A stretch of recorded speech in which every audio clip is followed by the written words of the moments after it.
사도행전 27장, 28장 강의 7번째 시간, 돌풍을 만나도 기도하자라는 제목으로 하나님의 말씀을 전하기 원합니다. 이 기도와 기적, 이것은 같이 간다라고 볼 수 있습니다. 오늘 우리가 읽은 이 사도행전 28장 본문에는 기적이 등장합니다. 이 기적은 어떻게 하나님이 우리에게 주셨는지 오늘 이 말씀을 통해서 살펴보기를 원합니다. 제가 우리 전한 이 사도행풍이라고 했죠. 지난 한 주 동안 6번에 걸쳐서 27장의 말씀을 증거했습니다. 특별히 금요일과 이 토요일의 말씀은 우리 성도들 모두가 좀 같이 알고 함께 갔으면 좋겠는데, 특별히 어제는 우리 하나님은 G-O-D의 하나님이시다 라고 제가 간단하게 설교했습니다. The goodness of God, 하나님은 좋으신 하나님입니다. 사도 바울의 모습 속에서는 정말 하나님의 그 좋으신 모습이, 영락없는 하나님의 선하신 모습이 등장하는 것을 봅니다. 그래서 하나님은 비록 풍랑치는 바다지만, 우리가 생각할 때는 모든 것이 다 끝났다고 생각하지만, 가장 좋은 것을 가장 좋은 시간에 가장 좋은 방법으로 우리에게 주시는 하나님임을 반드시 믿고 신뢰하는 저와 여러분 되시기를 주님의 이름으로 간절히 축원합니다.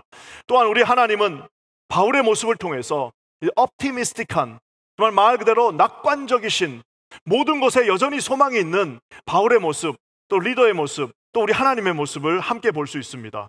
이것은 세상이 말하는 일종의 자기 중심적인, 모든 것이 다 잘 된다라고 하는 세상에서 말하는 그런 일종의 신학, 이런 어떤 신화가 아닙니다. 이것은 말 그대로 내가 낙관적인 이유는 하나님의 약속의 말씀이 나에게 있기 때문이라고 바울이 말하는 것을 봅니다. 우리 인생의 유일한 소망 대신 그리스도와 함께하는 우리 인생은 항상 소망이 있는 낙관적인 승리하는 인생임을 깨달아 하시는 저와 여러분 되시기를 주님의 이름으로 간절히 축원합니다. 마지막으로 또한 바울은 디테일하고, 우리 누가는 너무너무 디테일하게 276명의 숫자를 한 명도 놓치지 않고 계속해서 카운팅하고 있는 모습을 봅니다. 폭풍 속에서 소망을 주면서도 아주 현실적으로 실질적인 선장의 역할을 바울이 하고 있는 것을 보게 됩니다. 놀랍습니다. 이 바울의 디테일한 모습 속에서 우리는 하나님의 신실하심과 섬세하심을 보게 됩니다. 만약에 하나님이 덜렁덜렁거리세요, 하나님 맨날 까먹으셔요, 하나님한테 맨날 리마인드 안 시켜드리면 그분이 일을 안 하세요. 그럼 우리가 어떻게 그분을 신뢰할 수 있습니까? 디테일하다는 말, 하나님은 디테일하시다는 또 다른 말은 바로 하나님은 우리에게 신실하신 하나님, 가장 모든 필요를 아시고 가장 적시에 우리 인생을 인도하시는 하나님이시라는 사실을 우리가 어제 배웠습니다. 그래서 하나님은 The goodness of God, optimistic 하나님, 또한 디테일하신 주님이시다, G-O-D. 이렇게 해서 어제 말씀을 마무리했습니다. 이제 사도행전의 마지막 장에 드디어 우리는 다다랐습니다. 풍랑이는 바다에서 27장 전체가 배가 침몰하는 과정이었다면, 이제 28장은 침몰한 배에서 살아서 나오는 상륙하는 과정을 우리에게 보여주고 있습니다. 엄청난 기적들이긴 하지만 조금 뭐가 좀 이상합니다. 왜냐하면은 사도행전이 짧은 책도 아니고 28장에 걸친 엄청나게 긴 책이며, 또한 우리가 아는 것처럼 모든 선지자들이 기다렸던 그 요엘서에 나와 있던 그 놀라운 하나님께서 바람처럼 성령으로 임하신 성령의 행전이요, 바울의 1차, 2차, 3차 여행, 전도 여행이 아주 성공적으로 끝이 났으며, 모든 믿지 않는 자들이 돌아오는 지중해가 들썩들썩거리는 그 모든 현장에 사도행전이 있었는데, 그 사도행전의 맨 마지막 27장은 배가 침몰하는 것이고, 28장은 이제 바울이 뱀에 물렸는데 다시 일어나는 것.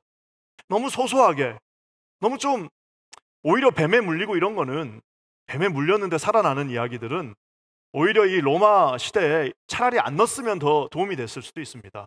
왜냐하면 사람들이 그런 거 잘 안 믿잖아요. 그렇기 때문에 오히려 뺐으면 더 좋은 스토리인데도 불구하고, 왜 누가는 글자 하나도 허투루 바깥에다 버리지 않는 누가는 왜 이런 것들을, 침몰하는 모습, 뱀에서 다시 구원받는, 살아나는 그 모습을 이 제일 중요한 맨 마지막에다가 집어넣으면서 하나님의 사도행전 대단원의 막을 내리게 할까요? 저는 오늘 이것에 대해서 한번 살펴보기를 원합니다. 제가 이것을 어떻게 하면 우리 성도님들에게 잘 증거할 수 있을까? 여기는 두 가지 기적이 나옵니다. 하나는 배가 침몰했는데 아무도 안 죽은 기적이 나오고요, 또 하나는 사도 바울이 뱀에 물렸는데 안 죽은 기적이 나옵니다. 배에서 살아났고 뱀에서 살아나는 이 놀라운 기적 두 가지가 나오는데, 이걸 내가 어떻게 성도들한테 잘 설명할까 하다가 내가 문득 떠오르는 대학 때 배웠던 그 한 철학이 생각났습니다. 오늘 좀 철학 얘기를 해서 죄송한데요. 그렇지만 이거 너무 쉬운 거라서 우리 성도님들 수준이라면 충분히 알아차릴 수 있습니다. 하이데커가 말한, 독일의 유명한 이 하이데커가 말한 피투되어진 인생, 그리고 그것을 기투하는 인생. 이 조금 이론을 빌리자면 이 실존주의 철학자가 인간을 잘 관찰했더니 인간은 딱 두 가지입니다. 하나는 뭐냐면은 인간이 이렇게 이 삶 속에 피투되어졌다. 즉 피자가 그냥 상대방이 나를 피동적으로 하다 할 때 그 피자입니다. 즉 당할 피자예요. 내가 당한 거예요. 투자는 던질 투자입니다. 그러니까 내가 던져짐을 당한 겁니다. 우리 인생을 잘 관찰했더니 그냥 나는 별 생각 없었는데 내가 한국 사람으로 툭 던져졌다라는 겁니다. 내가 원해서 김씨가 된 게 아니라 그냥 내 인생이 툭 김씨로 던져졌다라고 말하고 있습니다. 그래서 피투되어졌다. 전문 용어로 말 그대로 던져졌다. 그래서 어떤 사람은 피투 이거를 기억 잘하기 위해서 피투성이가 됐다. 내가 태어났는데 피투성이로 태어난 겁니다. 우리가 뉴욕까지 오고 싶어 온 게 아닌데 어떻게 하다 보니까 뉴욕까지 와 있네요. 내가 한국 사람이 되는 걸 원치 않았는데 그나마 한국 사람은 다행이지만 만약에 전쟁하는 전쟁통에 태어났거나 너무나무 어려운 나라에서도 태어날 수 있는데 우리가 왜 한국 사람으로 툭 피투되어졌는가? 그곳에서 하나님의 또 다른 기적이, 또 하나는 기투되어졌다라고 합니다. 말 그대로 꾀할 기자입니다. 던져진 세상에서 이제는 내가 뭘 할 것이냐? 기투, 내가 직접 던져야겠다 해가지고 기투가 되었는데요. 이 피투와 기투, 피투되어진 이 배, 내가 지중해에서 완전히 침몰되어진 것 같은, 내가 원해서 이 섬에 온 것도 아니고 내가 14일 동안 표류하면서 떨어진 피투되어진 그 섬에서 내린 바울의 이야기. 또 한 가지는, 자 그러면 그 섬에서 내려서 바울은 뭘 했느냐? 그냥 가만히 손 놓고 있는 것이 아니라 가서 땔감을 가져오고 살아보려고 하는 그 노력 속에서 기투되어진 기적. 그래서 오늘은 두 가지 기적입니다. 하나는 피투되어진 기적, 즉 이 멜리데라고 하는 섬에 다다르게 된 그 기적 속에서는 하나님은 어떻게 역사하시는가? 또 다른 한 가지, 기투되어진 바울이 이제 일어서서 이제 불을 떼고 그곳에서 복음을 전할 때 하나님은 어떤 기적을 또 우리에게 베풀어 주시는가? 이 두 가지에 대해서 오늘 살펴보기를 원합니다.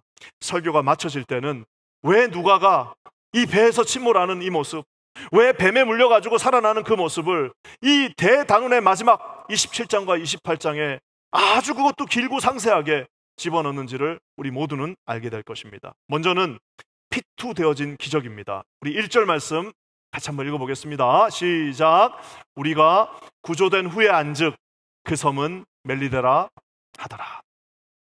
멜리데, 지금의 말타 공화국이라고 이탈리아 저 시실리 섬 밑에 한 100km 가면은 있는 제주도의 6분의 1, 강화도보다 조금 큰 아주 작은 섬입니다.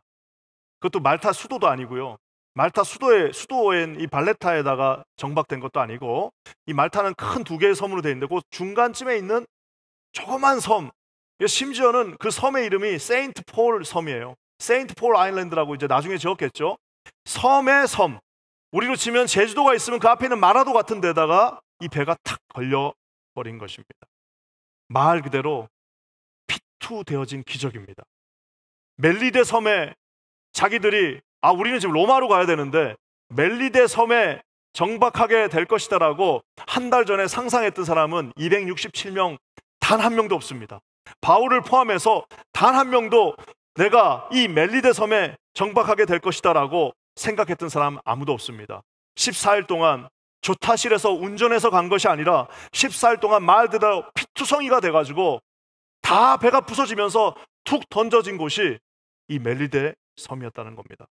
859km, 533마일의 거리를 14일 동안 해도 뜨지 않고 빛도 보이지 않는 그 폭풍 속에서 배가 지그재그로 막 휩쓸려서 나중에는 닷을 다 끊어버리고 모든 기구들을 다 버려버리고 더 이상 운전이 불가능한 상황으로 14일 동안 이리저리 헤매다가 처음에는 스르디스에 걸리면서 북아프리카 쪽으로 갈 거라고 생각했는데 다행히 리비아 쪽으로 가지 않고 이것이 14일 동안 직선거리 533마일의 거리를 14일 동안 가가지고 떨어진 곳이 한 번도 들어보지 못한 섬 멜리데라는 것입니다.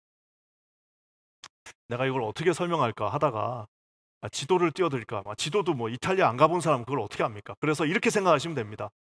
대만쯤에서, 대만이나 오키나와쯤에서 그냥 돛담배를 탔는데 가다가 그냥 바로 떠나자마자 이게 막 폭풍이 불어가지고 돛대고 뭐 다 끊어버렸는데, 그 배가 대만에서부터 출발해가지고 막 여기저기로 폭풍 속에서 가서 딱 떨어져서 보니까 원래는 인천항으로 가려고 그랬는데 제주도 앞에 있는 마라도에 탁 떨어졌어요. 여러분 딱 그렇게 보시면, 그러니 얼마나 정신없이 와가지고 그 많은 섬들 중에 제주도도 아니고 마라도에 걸리겠습니까? 저와 여러분의 인생이 이렇게 피투되어진 인생이 얼마나 많은지, 내가 이 남자랑 결혼할지 알았더라면 또 결혼한다. 손 들어보세요. 네, 네.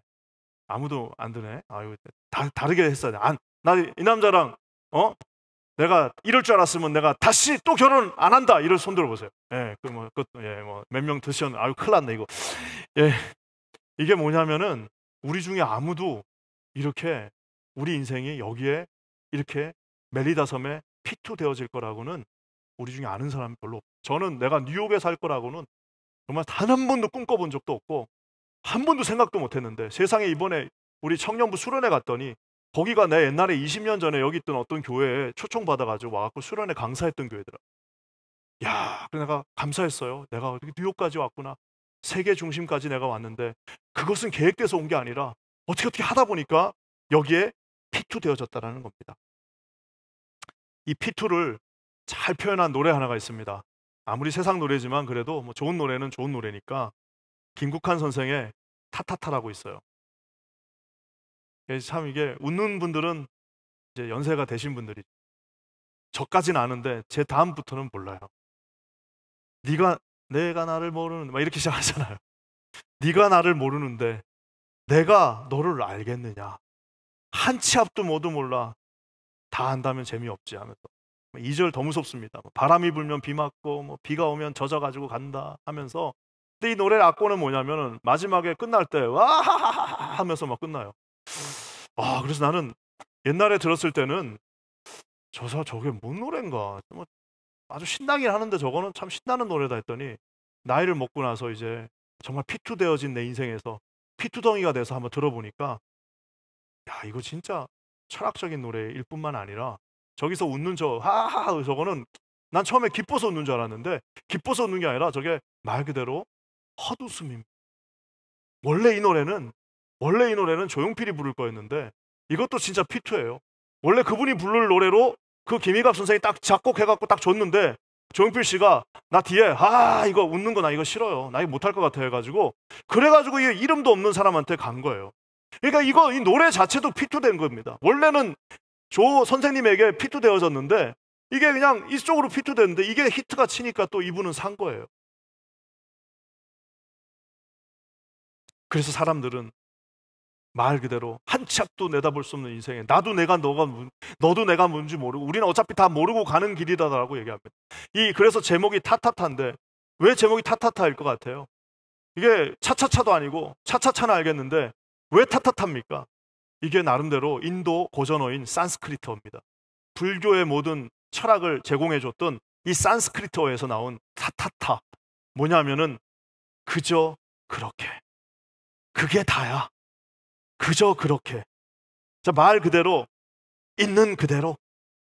그 산스크리트어가 굉장히 철학적인 언어인데, 타타타, 즉 인생이 뭐냐라고 물었더니 타타타. 인생은 그저 그렇게 가는 거야.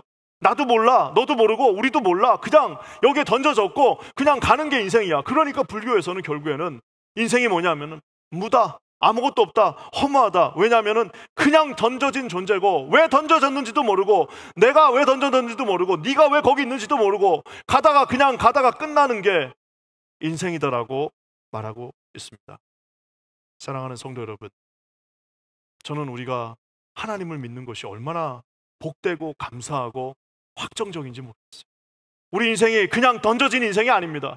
여러분과 제 인생이 그냥 알도 모르게 와서 있는 인생이 아니라 우리는 피투되어졌는데, 왜 피투되어졌느냐? 바울 선생이 예언합니다. 우리는 한 섬에 걸리리라. 그 섬이 정확하게 어떤 섬인지는 모르지만 하나님께서 우리에게 말씀 가운데 말씀하셨는데, 한 섬에 걸리리라. 그 걸린 섬이 우리에겐 뉴욕이고, 그 걸려서 온 곳이 이 퀸즈 아닌 교회고, 여러분 함께 걸려서 옆에 있는 사람이 여러분의 아내랑 남편이라는 사실입니다.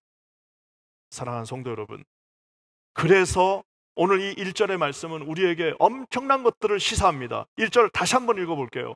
우리가 구조된 후에 안즉 그 섬은 멜리데라 하더라. 구조되기 전에는 몰랐어요. 구조되고 나서 거기 있는 원주민들에게 물어봅니다. 여기 도대체 어디요? 그랬더니 멜리데 섬입니다. 멜리데 섬. 저기에 보면은 후에 안즉, 후에 알게 되었지. 그곳이 멜리데였다라는 겁니다. 사랑하는 성도 여러분, 지금은 알지 못해요. 왜 여기 왔는지 몰랐습니다. 267명은 왜 지금 폭풍이 쳐가지고 내가 가지고 있는 그 모든 재산들 다 잃어버리고, 내가 가지고 있던 그 배 잊어버리고, 선주에게 배가 없어졌고, 상인들에게 모든 재산들이 다 없어졌고, 군인들에게 명예가 실추되어지는 이 절대절명의 순간 속에서 우리는 다 끝났다라고 생각하지만, 실상 그것은 하나님께서 우리를 던지신 피투의 은혜였다는 사실입니다. 사랑하는 성도 여러분, 지금은 알지 못합니다. 하지만 267명의 모든 이들은 훗날 알게 될 것입니다. 야, 그 피투되어진 그곳이 하나님이 우리와 함께한 그 4개월의 시간이 가장 복된 시간이었음을 깨닫게 되는 그 은혜가 그들에게는 후에 있게 됐다라는 사실입니다. 멜리테 섬에 있던 사람들도 마찬가지입니다. 바울이 와갖고 3개월 동안 거기에 있으면서 하나님이 주시는 놀라운 은혜가 그곳에 있게 된다는 사실입니다. 자신들의 인생에서 가장 행복했던 때는 언제입니까?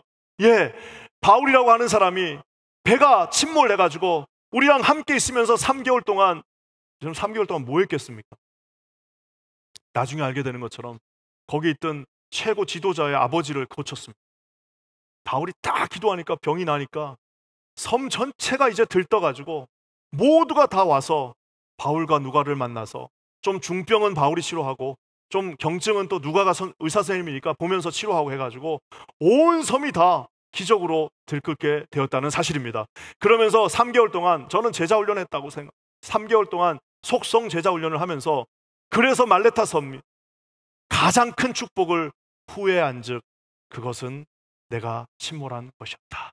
후에 안즉 이 바울에 함께 했던 것이 가장 큰 축복이었다라고 고백하고 있다는 사실. 사랑하는 성도 여러분, 그래서 바울은 로마서에 이렇게 유명한 말 남깁니다. 뭐예요? 믿는 자에게는 침몰이 없습니다. 믿는 자에게는 그냥 피투성으로 던져진 거 아닙니다. 믿는 자에게는 모든 것이 협력하여 한 섬에 걸리리라.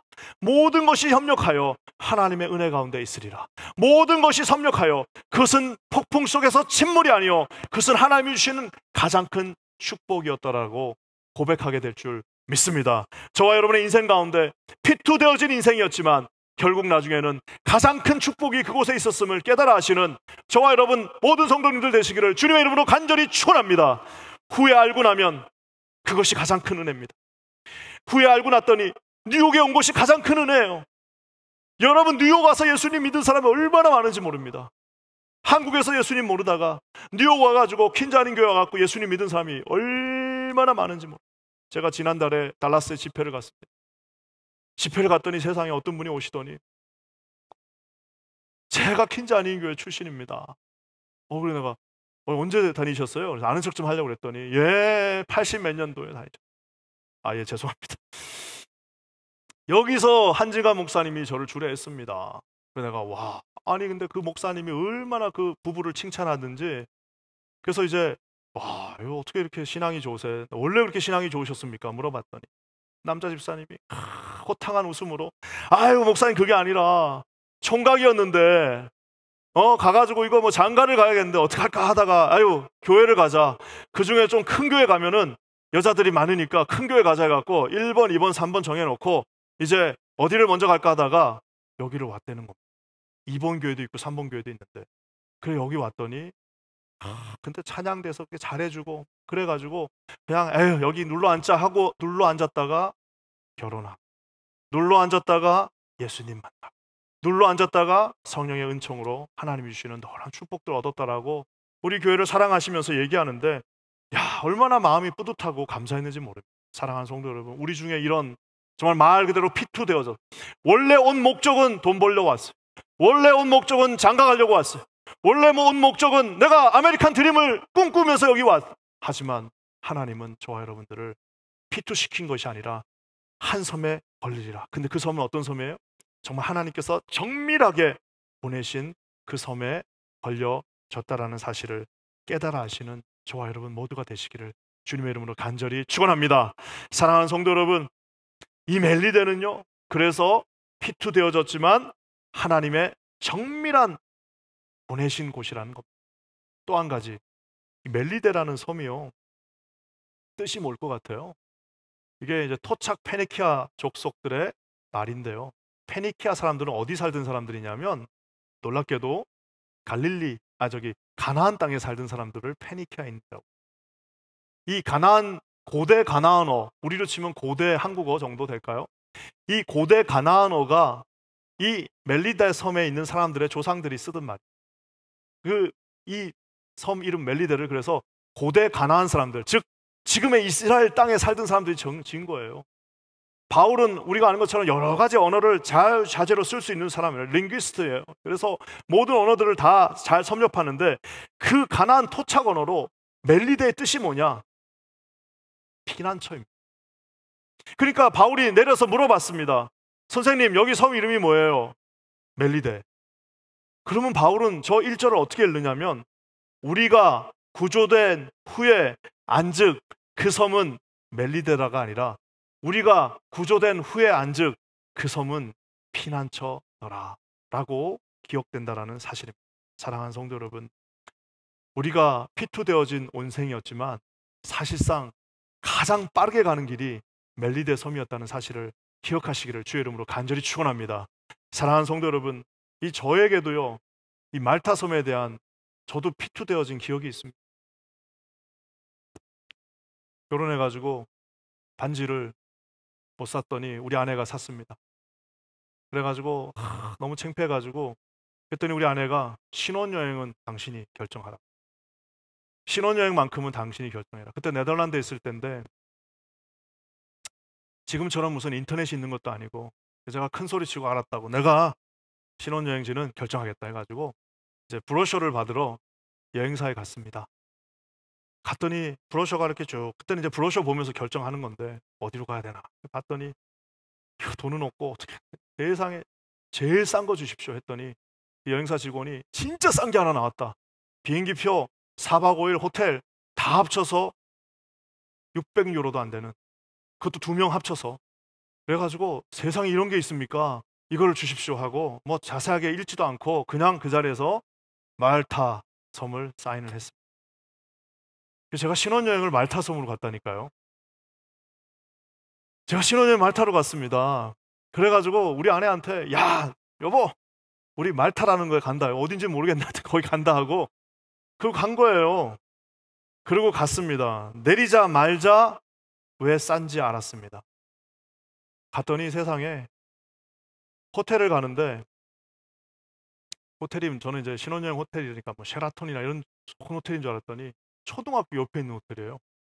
초등학교인데 담벼락도 그냥 이렇게 뭐 이렇게 큰 담도 아니고 그냥 이렇게 된 엉기성기 되어 있는 담 바로 옆에 있는 호텔인데 저희 방이 있고 바로 1층, 그 바로 담벼락 옆에 있는 1층에 애들이 다 우리를 보고 있는 그 방에 1층에 저랑 우리 아내가 들어갔습니다. 아침 7시에 걔들 얼마나 부지런한지 알고 7시만 되면 애들이 거기 모여가지고 떠들고 운동하고 뛰어노는데 도저히 잠을 잘 수가 없어요. 그리고 갔더니 베갯잎에 막 머리카락 있고요. 그리고 아침 준다고 그래갖고 또 그것도 좋아갖고 갔더니 아침도 그냥 너무 허술해요. 잼 하나 찍어 바로 먹는. 그래가지고 저와 우리 아내는 최대한 아침 일찍 나와가지고 최대한 늦게 그 집에 호텔에 들어가고 했던 기억이 납니다. 제가 우리 아내에게 나랑 결혼하면 다이나믹한 인생을 내가 당신에게 줄 수 있다라고 그렇게 해서 프로포즈하고 꼬셨는데 우리 아내는 거기가 너무 멋있어갖고 다 나랑 결혼했는데 저희 아내가 제일 싫어하는 단어 중에 하나가 다이나믹입니다. 그래가지고 이게 참 거기서 4박 5일을 있으면서 그래가지고 알게 된 거예요. 호텔에 있을 수가 없으니까 돌아다녀 섬을 자전거 타고 둘이서 걸어서 돌아다녔는데 돌아다니다 보니까 세인트 폴 아일랜드라는 게 있는 거예요. 와, 여기가 사도 바울이 침몰했던 곳이구나. 그때 처음 알았어요. 어젯밤에 설교 준비하면서 웃겨가지고 아내한테 여보, 나 드디어 하나님이 우리 왜 그 말레타 섬에 신혼여행 보내줬는지 드디어 내가 알았다고. 드디어 알았다 그랬더니 왜 아느냐고 물어봐요. 그래서 내일 설교하려고, 내일 설교를 생생하게 하기 위해서 하나님이 우리 말레타 섬에 보내줬다 해가지고 하지 말아야 될 말을 또 해가지고 그랬습니다. 자, 근데 집에 가서 웃고 이제 밤에 자기 전에 기도를 하면서 하나님 앞에 설교 말씀을 이제 다 랩업하면서 기도를 하는데 주님이 그 마음을 주셨습니다. 멜레타 섬의 뜻이 뭐라고요? 피난처.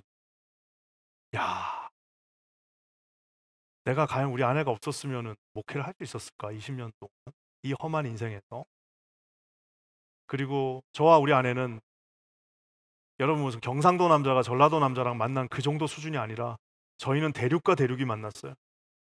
대륙과 대륙이 다른 대륙에서 만났는데 이것은 하나님이 우리를, 저는 한국에서 그쪽으로 피투시키시고 우리 아내는 그쪽에서 또 저쪽으로 피투시키셔가지고 두 사람이 정확하게 그 장소에서 만날 수 있는 것. 그리고 만나고 나서 결혼하고 나서 보니까 저희 아내는 별로 이렇게 감정의 기복이 없습니다. 저는 막 하루에도 여기 올라갔다 저쪽 갔다가 왔다 갔다 하는데 저희 아내는 가만히 그냥 그 자리에 있는데 하나님은 나의 피난처를 이렇게 만들어 주셨구나라는 생각을 가지게 되었습니다. 사랑하는 성도 여러분, 이 멜리데 섬은 하나님이 우리에게 정확하게 보내주신 땅입니다. 저는 여기 계신 모든 분들이 지금 그 멜리데 섬에 하나님이 보내주신 땅에 계심을 믿습니다. 여러분들의 지금 속한 그 회사, 우리의 가정 다 멜리데 땅입니다. 지금은 잘 알지 못하지만 후에 안즉 하나님이 그래서 여기에 보내주셨구나. 사랑하는 성도 여러분, 이런 하나님의 기적을 날마다 체험하시는 저와 여러분 되시기를 주님의 이름으로 간절히 축원합니다.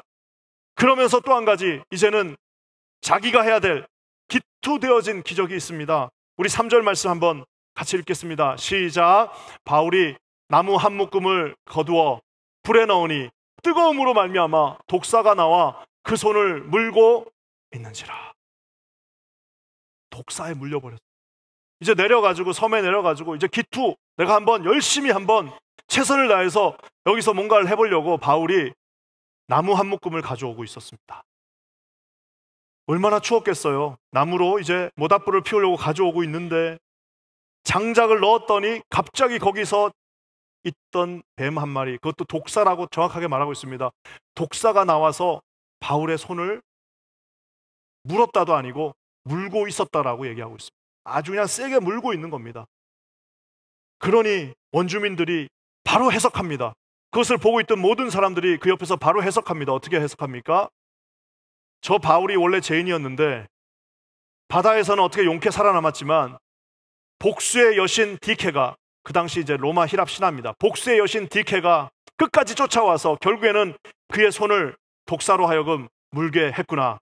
바울은 죄인이구나. 바울은 나쁜 짓 했구나 라고 그들이 스스로 해석해버립니다. 우리 인간들의 말이 얼마나 하염없는지를 여실히 보여주고 있습니다. 인간들은 그냥 보면은 자기가 본대로 해석해버립니다. 자기가 들은 풍어를 가지고 해석합니다. 그래서 어떤 잘 믿는 집에 뭔가 우환이 생기면은 자기가 뭘 안다고, 자기가 하나님도 아니면서 해석해버립니다. 뭐라고 해서 아이고 저거 분명히 뭔가 뒤에 죄진 게 있을 거야. 저거 무슨 하나님하고 해결되지 않는 그런 싸구려 입술을 가지고 얼마나 많은 하나님이 피토하시고 하나님이 기토하시는 그 일들을 자기 스스로 해석해버리는지 모릅니다.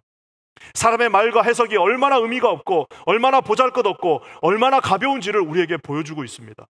사랑하는 성도 여러분, 그렇지 않습니다. 지금 바울이 뱀에 물려 있습니다. 왜 누가는 이 사실을 여기에 이렇게 자세히 기록하고 있을까요?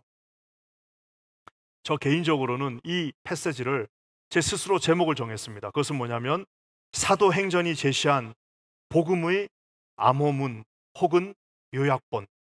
제가 왜 이렇게 지었냐? 여러분, 독사에 물린 사람은 사도 바울뿐만이 아닙니다. 성경에는 독사에 물린 아주 유명한 사람 하나를 제시하고 보여주고 있습니다. 그것은 누군가요? 예, 우리가 잘 아는 태초에 하나님이 아담과 하와를 창조했는데 하와가 뱀의 꼬임에 빠져 뱀에 자기만 물린 게 아니라 이브도 하와와 아담이 같이 물리고 결국에는 선악과 나무를 따먹고 그 이후에 태어나는 모든 이들에게 저와 여러분은 뱀에 물린 상태로 결국에는 태어나는 원죄, 오리지널 신을 가지게 된다는 사실. 자, 죄의 싹슨 사망이라고 말한 것처럼 이제는 뱀에 물린 상태에서 아담과 하와도 죽어야 되고 저와 여러분들도 다 죽어야 되는 정말 말 그대로 절망의 인생이지만 오늘 아담과 하와가 뱀에 물린 그 순간에 이미 하나님께서는 복음을 제시해 주시는데 그것이 바로 원복음, 전문적인 신학 용어는 말 그대로 이거를 좀 말은 이상한데요, 원시 복음이라고 합니다. 왜냐하면 첫 번째 복음이라는 겁니다. 창세기 3장 15절을 읽겠습니다. 뱀에 물린 상태에서 이제는 아무 소망이 없다고 하는 그때에 하나님께서 뱀에게 선포하시는 내용입니다. 같이 한번 읽겠습니다. 시작. 내가 너로 여자와 원수가 되게 하고 내 후손도 여자의 후손과 원수가 되게 하리니 여자의 후손은 네 머리를 상하게 할 것이요 너는 그의 발꿈치를 상하게 할 것이라. 여자의 후손 누굽니까? 바로 예수 그리스도를 예언하고 있습니다. 그러니까 이미 창세기 3장 15절에 예수님은 원시복음, 즉 원복음의 형태로 예언되어졌다는 사실. 여자의 후손은 뱀의 머리를 상하게 할 것이지만 너는 그 뱀은 그의 발꿈치 정도를 물고 있을 거다라고 얘기하고 있습니다. 사랑하는 성도 여러분, 지금 바울의 모습 속에서 저 원시복음의 3장 15절의 모습이 정확하게 구현되고 있습니다. 독사는 바울의 손을 물고 있습니다. 하지만 어떻게 되는 거예요? 네. 바울은 거기서 죽지 않습니다. 바울은 거기서 끝나지 않습니다. 마귀 사단이 그를 물고 그를 넘어뜨리고 그가 피투되어졌다라고 좌절하고 절망시키고 이제는 낙심시켜서 끌어내리려고 하고 있지만 그는 죽지 않습니다. 그는 낙심하지 않습니다. 왜냐하면 이미 하나님께서, 이미 여자의 후손 되신 예수 그리스도께서 뱀의 머리를 밟고 이기시고 죽음과 모든 권세를 이기시고 승리하셨기 때문입니다. 사랑하는 성도 여러분, 이 주님을 신뢰하시는 저와 여러분 되시기를 주의 이름으로 간절히 축원합니다. 뱀을 이기셨다라고 선포하신 주님은 놀랍게도 누가가 참 대단합니다. 그 다음 절에 가면은 이제는 뱀이라는 말을 쓰지 않고 그 짐승이, 그 짐승으로부터라고 단어를 바꿔버립니다. 이거 누가가 실수했나? 뱀이었는데 왜 뱀이 짐승이 됐지? 누가가 헷갈려가지고 그냥 뱀을 짐승으로 썼구나라고 우리가 생각할 수도 있습니다. 하지만 그렇지 않습니다. 짐승은 요한계시록에 아주 특별하게 쓰입니다. 우리가 아는 것처럼 666 뭐 이렇게 저렇게 다 해석되는 그 말도 되지 않는 666 모든 음모론의 출발인데 여러분 그거 다 잊어버리셔도 됩니다. 666을 표현할 때 계시록에서 뭐라고 말하냐면 짐승의 표다라고 얘기하고 있습니다. 짐승의 표, 이 666 훗날 재림하시는 그리스도께서 모든 짐승의 표를 받은 자들, 즉 이 모든 마귀 사단을 이기고 승리하실 그 주님 앞에 주님이 어떻게 하신다라고 우리 계시록 마지막에 말씀하고 계신지 한번 보겠습니다. 계시록 19장 20절입니다. 어떻게 주님이 그 짐승을 처리하는지를 한번 살펴보겠습니다. 시작. 짐승이 잡히고 그 앞에서 표적을 행하던 거짓 선지자도 함께 잡혔으니 이는 짐승의 표를 받고 그의 우상에게 경배하던 자들을 표적으로 미혹하던 자라. 이 둘이 산채로 유황불 붙는 못에 던져지고. 공중권세를 잡은 마귀 사단을 상징하는 짐승, 이 둘이 산채로 유황불에 던져졌다라고 말하고 있습니다. 예수 그리스도께서 마지막 날에 재림하시는 그날, 주님이 승리하시는 그날, 우리의 마지막 날 그날, 결국에는 이 짐승을 유황불에 던진다라고 예언되어진 것이 계시록 마지막의 말씀. 그러니까 성경의 첫 책인 창세기에서 하나님은 뱀의 머리를 밟을 것이라고 말씀하셨고, 성경의 마지막 책인 계시록에서 그 짐승을 이제는 유황불에 던지리라 말씀하셨습니다. 이것이 우리가 오늘 읽은 28장 5절 말씀에 정확하게 어렴풋이 상징적으로 보여주고 있습니다. 한번 5절을 같이 읽겠습니다. 시작. 바울이 그 짐승을 불에 떨어뜨림에 조금도 사망이 없더라. 할렐루야. 누가의 의도를 이제는 보셨을 겁니다. 사랑하는 성도 여러분, 마지막 장에 누가는 창세기 전체를 끌어오고 앞으로 나올 요한계시록까지 다 끌어들이면서 이제는 하나님이, 예수님이 뱀에도 죽지 아니하고 모든 짐승을 이기고 이기시는 하나님께서 풍랑 속에서 피투되어졌다라고 생각하지만 No! 우리는 피투되어진 것이 아니라 그 하나님의 마칭, 그 하나님의 그 승리의 길에 함께 지금 당당히 걸어가고 있다는 것을 누가는 우리에게 보여주고 있는 것입니다. 사랑하는 성도 여러분, 우리는 독사에 물려도 그래서 죽지 않는다라고 말하고 있습니다. 바울은 이제 무려 3달을 이 말타섬에 머물면서 복음을 전합니다. 의사 누가는 의술을 펼쳤을 것이며 백부장은 이제 놀래가지고 정말 하나님은 살아계시구나 하면서 백부장은 아마 1대1에 등록했을 겁니다. 그 백부장 1대1에 등록하고 이제는 제자훈련하면서 3개월 동안 온 섬이 들썩들썩거리면서 온 섬에 있던 말레타 섬의 사람들이 예수를 만나게 된 것을 우리는 지금 볼 수 있습니다. 왜냐? 여러분, 말타 섬은요, 유로피안 유니온 중에서 기독교율이, 물론 카톨릭 포함이지만 기독교율이 무려 98%입니다. 사랑하는 성도 여러분, 아니 사도 바울이 직접 제자훈련을 했으니 그렇게 안 되겠습니까? 코로나 때 우리 인생은 피투되어졌다라고 생각했습니다. 폭풍이 부는 뉴욕의 이 어려운 경제 속에서 우리 인생은 피투되어졌다라고 절망했습니다. 관계가 어려워지는 상황 속에서 내 인생은 이제 끝났구나라고 피투되어졌다라고 생각했지만, 사랑하는 성도 여러분, 피투되어지지 않았습니다. 하나님의 정말 처음과 끝을 아시며 알파와 오메가 되시며 모든 것이 협력하여 선을 이루시는 주님이 정확한 곳에, 정확한 시간에, 정확한 곳으로 저와 여러분을 인도하고 계십니다. 두려워하지 말고 이 은혜를 구하시기 바랍니다. 여러분, 놀라지 말고 하나님을 붙잡으시기 바랍니다. 피투되어진 인생 속에서 기투되어지는 기적을 체험하시기 바랍니다. 그래서 마가복음 16장 18절이 이렇게 말합니다. 뱀을 집어들으며 무슨 독을 마실지라도 해를 받지 아니하며 병든 사람에게 손을 얹은 즉 나으리라라고 오늘 주님이 선포하고 계십니다. 어떤 병마와 싸우고 계시다 할지라도, 어떤 인생의 고통과 풍랑 속에 있다 할지라도 오늘 주님이 말씀하고 계십니다. 병든 모든 이들에게, 절망하고 낙심한 모든 이들에게 손을 얹은 즉 나으리라라고 선포하시는 주님을 의지하면서 이 피투되어진 것 같은 인생에서 당당히 일어서시며 하나님 앞에 승리하시는 저와 여러분, 우리 귀한 성도님들 한 분 한 분 되시기를 주님의 이름으로 간절히 축원합니다. 우리 다 같이 기도하겠습니다. 하나님 감사합니다.